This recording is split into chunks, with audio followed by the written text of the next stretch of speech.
Hey everybody, this is Al Johnson from the Al Johnson Show, and today I'm going to give you guys my review for Puss in Boots 2: The Last Wish.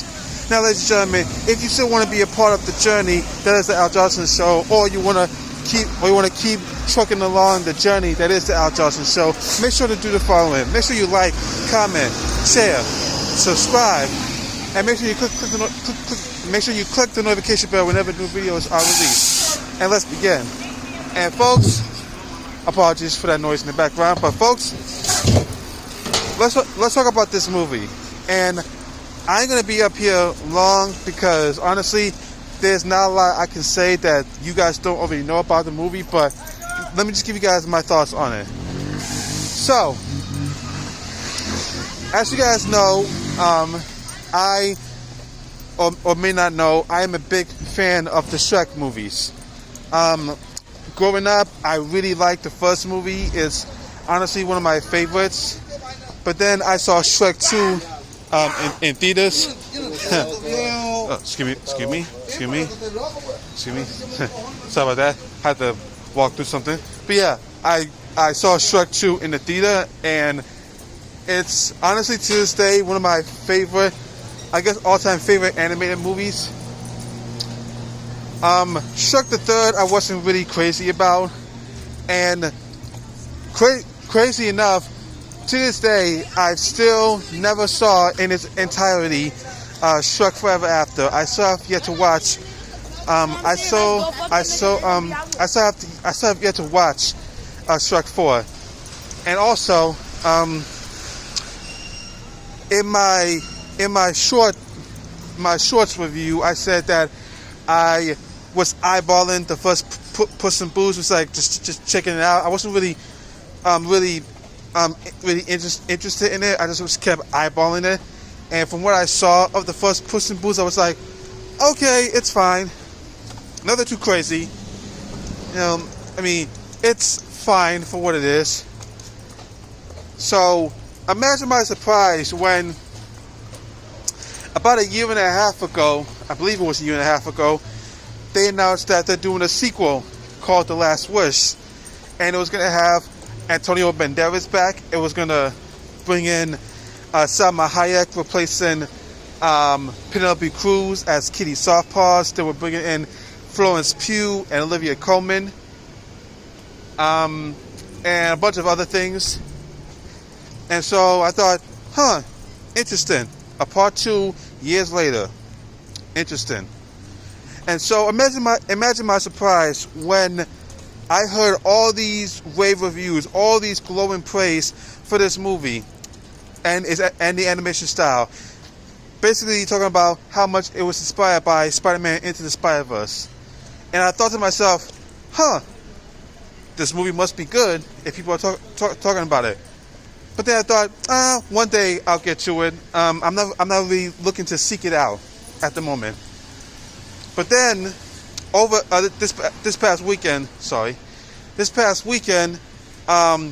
got to go to a secret screening with my baby sister, and I thought, I guess this is my opportunity to finally see this movie.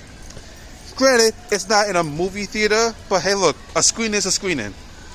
So I finally saw the movie with my baby sister, and I thought, hey, sorry about that. I thought, hey, if this movie is good, then it's okay. I'm satisfied. If it is as good as people are saying it is, then color me shocked. So I see the movie, and within the sorry about the darkness, guys. Hold up, let me find the light here. Okay, there we go. So then, sorry, losing my train of thought for a second. So yeah, I watched the movie, and then within the first 5 minutes,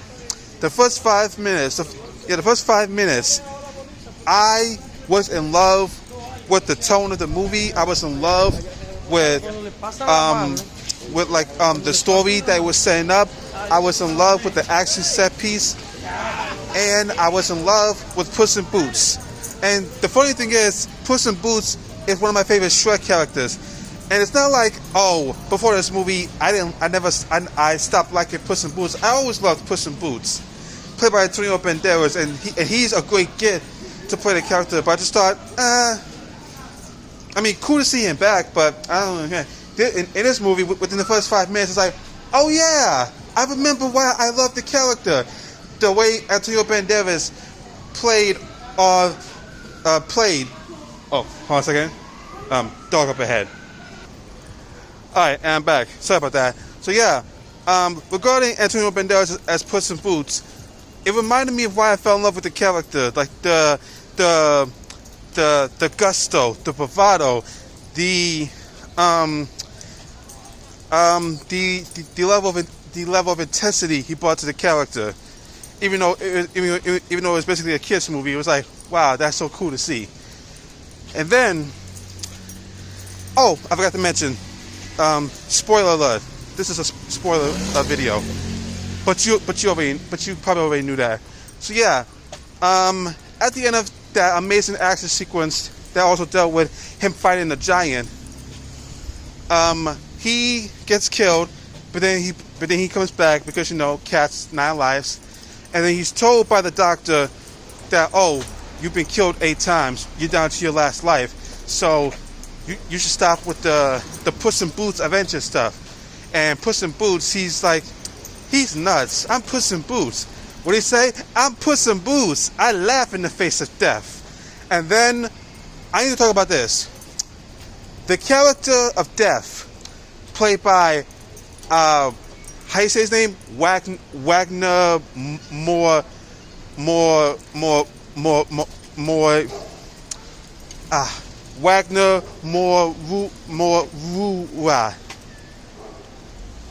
I think that's how you say his last name. I think I could be wrong, but yeah, him voicing Death, and just the tone of his voice, the look, the demeanor, the attitude, the way he instilled fear in Puss in Boots that has never happened before, and just the way, like, throughout the movie, whenever you hear the wolf whistle, like basically you hear death calling for you, and just him stalking Puss. It's like every time he was on screen, I was on edge. I was like legitimately getting goosebumps. And this was honestly one of the more effective movie villains I've ever seen. I mean, sorry about that. Just the way the way that he will always make the movie be a bit more serious when he appeared on screen, because outside of him, the movie was just a nice little fun family adventure. But as soon as he steps on screen and you hear the whistle, it gets real. And honestly, if he doesn't come back for any future movies, it's like, what are we doing? You have to utilize this character more. He is, man, he was intense. But also, not just Death. Also, the dude from What We Do in the Shadows on TV. I can't pronounce his name. Apologies again for the dog. Oh, here we are. Now back in the light. The dude from What We Do in the Shadows. Harvey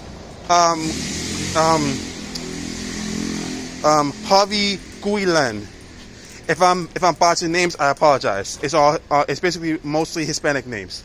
I apologize. But yeah, Harvey Guillen, aka Guillermo from What We Do in the Shadows. He plays the dog Perito, aka Little Dog. And Perito has got to be basically the most wholesomely tragic character I've ever seen in animation. Just the way he explained his backstory about where he came from, who he was, while all just having a smile on his face and just always enjoy, just looking at the positives in life. It's like, especially the scene where he tells Puss and Kitty his backstory. He says, "Oh, it's a funny story actually," and the way he tells it, it's like, this is not funny at all. It is not funny at all. But he was like, I think I saw a YouTube comment saying that he was basically giving off donkey energy, and I'm like, makes sense. And all I can say is, I need to see Pelito and Donkey interact with each other one time in one movie. That's all that needs to be said. Also, Goldilocks and the Three Bears. If you know Goldilocks and the Three Bears, then you know the craziness of that story. But what if I were to tell you, oh snap, boys in blue here. Shout out to Andrew Garfield for Spider-Man. But yeah, if you know Goldilocks and the Three Bears, you know how crazy that story is. But what if I were to tell you the story gets more crazier in this movie, where Goldilocks and the Three Bears are a crime family led by Goldilocks, played by Florence Pugh from the Marvel Cinematic Universe. And Mama Bear is played by Olivia Colman, who played who quite possibly played the best character in all of Secret Invasion. Sonya Falsworth, literally the best character. And just their dynamic, just the way they spoke to each other, it's like just fascinating, the characteristics of Goldilocks and the Three Bears. And also, Big Jack Horner, played by John Mulaney, Spider-Pig from Spider-Verse. Kitty Sawpaws, played by Salma Hayek. Just amazing voice acting. The animation, like I said, what can I say about the animation? That's already been said. It's stylish, it's gorgeous, it's magnificent. The colors pop. The Spider-Verse influence is palpable in this movie. Like, when you watch the movie, basically every bit of this movie should be a painting. Literally, this movie should be called Puss in Boots, the painting. Like, literally, every bit of this movie looks like a painting. And really, it's fascinating what animation can do. It's always fascinating what animation can do, but I'm just saying. Now, if there was some nitpicks that I have, it would be concerning Big Jack Horner. Like, he was just a villain for villain's sake. There was nothing to him. And I understand that's the point, but it's like, And also, sometimes the side plot with Goldilocks kind of meandered from the movie a bit. And also, not saying it was a bad thing, but the length of the movie, it could have been a bit better. But like I said, these are very, very minor nitpicks. Because guys, this movie was phenomenal. This movie was so phenomenal, I almost cried twice. I was on the verge of crying, but I stopped. I stopped myself because it's like, oh, this movie's getting to me. But I stopped. That's how good this movie is. And honestly, like I said, outside of nitpicks, this is a near perfect, a near perfect movie. This might be my favorite movie in the Shrek franchise, other than Shrek 2, and that's saying a lot.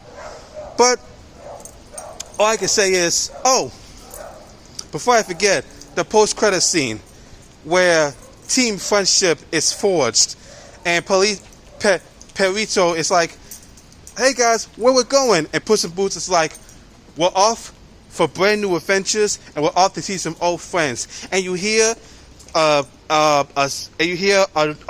noticeable music in the background, and you see the kingdom of far, far away. All I can say is, if this is what I can expect to see in Shrek 5, based on how this movie did for me, give me Shrek 5 and give it to me now. But folks, that's it for me. Like I said, near perfect movie. Go watch this movie. If you have Peacock, go watch it. If you have it on iTunes, go watch it. This movie deserves your attention. This movie was nominated for an Oscar, and it almost won. That's how good this movie is. So, guys, that's my recommendation. Go watch Puss in Boots: The Last Wish. It is freaking good. But that's it for me today. Thank you guys for watching the Al Johnson Show. Make sure you like, comment, share, subscribe for more. Click the notification bell to be updated for more. And let me know down below, what do you think about Puss in Boots: The Last Wish? That's all for today. And as always, guys, Thank you guys for watching, and I'll see you next time.